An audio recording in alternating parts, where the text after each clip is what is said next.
Olá, boa tarde, sejam todos muito bem-vindos a mais uma edição do Jornal Toda Hora. A partir de agora você fica por dentro dos principais destaques internacionais.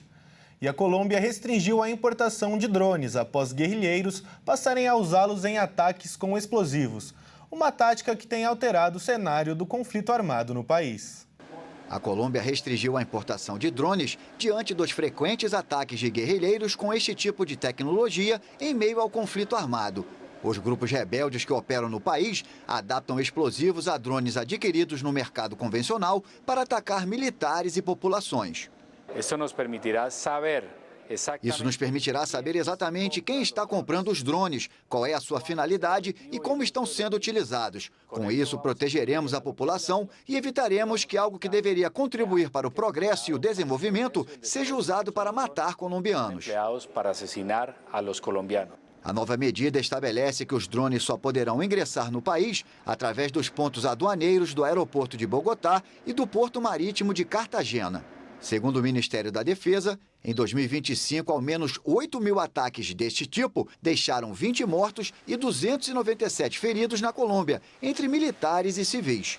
O presidente Gustavo Petro não conseguiu, até o momento, firmar a paz com os grupos armados ilegais, um de seus objetivos desde que chegou ao poder em 2022. O presidente Donald Trump assinou uma ordem executiva afirmando que os Estados Unidos poderiam impor tarifas a países que vendem petróleo para Cuba.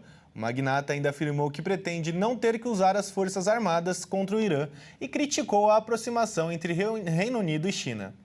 O presidente Donald Trump assinou uma ordem executiva afirmando que os Estados Unidos poderiam impor tarifas não especificadas a países que vendem petróleo para Cuba. A decisão, que aumenta ainda mais a pressão sobre Havana, se baseia na declaração de estado de emergência em relação à ameaça excepcional que Cuba representa para a segurança nacional dos Estados Unidos, segundo o decreto.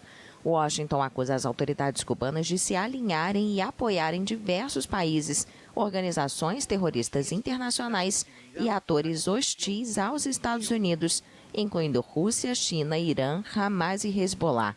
Cuba também é acusada na ordem executiva de desestabilizar a região por meio da imigração e da violência, enquanto dissemina suas ideias, programas e práticas comunistas.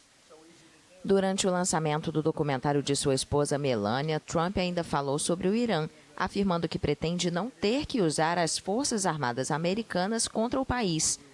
O magnata ainda criticou a aproximação do Reino Unido com a China, classificando a parceria de muito perigosa.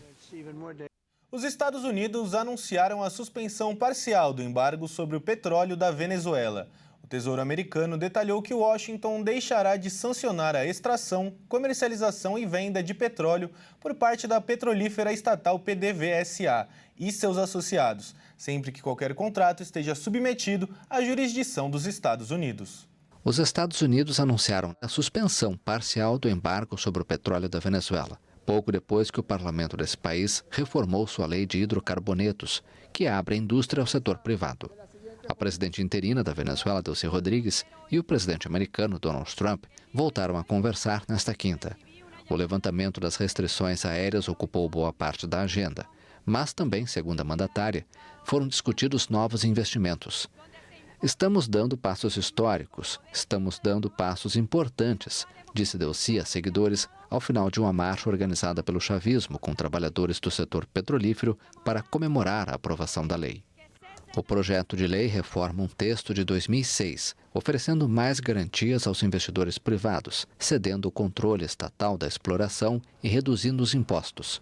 Pouco depois de sua aprovação, o Departamento do Tesouro americano anunciou uma flexibilização do embargo que Trump impôs ao petróleo venezuelano em 2019, durante o seu primeiro mandato. O Tesouro americano detalhou que Washington deixará de sancionar a extração, comercialização e venda de petróleo por parte da petrolífera estatal PDVSA e seus associados, sempre que qualquer contrato esteja submetido à jurisdição dos Estados Unidos. E chegamos ao fim dessa edição, porém às 14 horas nos encontramos novamente. Até já!